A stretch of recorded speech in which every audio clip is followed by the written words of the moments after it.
And the next moment it might feel that your skull is in the middle of everything. And then the next moment everything is inside you, and then you are in the middle of everything, you see? A sort of capping process like this. So, in this state, you find that you less and less discriminate between what is important to be looked at and what is not important to be looked at. In order to enter this state, the first thing that is necessary is to slow down, to suspend judgment on what you ought or ought not to be doing. And here I would say then that I'm describing the initial stage of a process of meditation. And in talking in general about meditation, it is absolutely essential to understand that one cannot meditate correctly if you do it as a preparatory exercise for something else.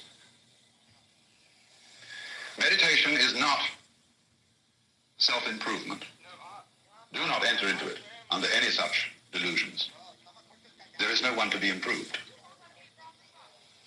Meditation is a form of enjoyment. It's a way of digging the universe, if I may put it so slangily. Meditation is not meditating on anything. This always bothers Orientals. When somebody says, well, while we do this or that, we meditate. Well, a Westerner always says, what do you meditate on? An Oriental can't understand that. We don't meditate on anything. Meditation isn't about anything. It isn't like thinking about. It's simply a clarification of consciousness. And can be about anything or nothing. What's the first thing you do when you wake up in the morning? If you're checking your phone, stop that. Instead, try this technique from the... And so to enter the state of mind, which is called jhana, which when translated into Japanese becomes Zen. Jhana is a yoga word. The first thing that's necessary is then to slow down and to abandon notions of what it is important to do and what it's not important to do. And instead of closing your eyes, keep them open, keep your ears open. N-word! Relax, N-word. Just relax, little N-word. But don't program them. That is to say, don't tell them what they're supposed to look at. Let them simply fall upon, or let everything that is there to be heard or seen arrive. Why don't you change your PTR, N-word? You look disgusting. You make me want to vomit. Let your ears hear whatever they want to hear.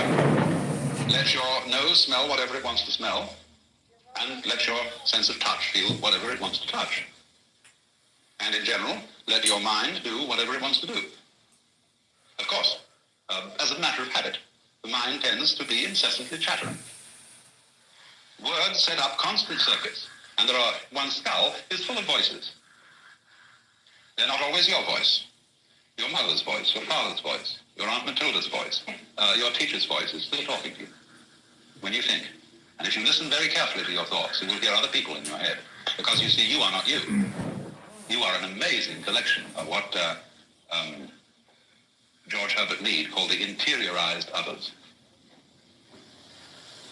And all this chorus of voices is constantly directing your life and propagandizing you. You have now to tell them to shut up. And try to let thinking, that is to say, interior talking, stop. Now, you can't force it to shut up.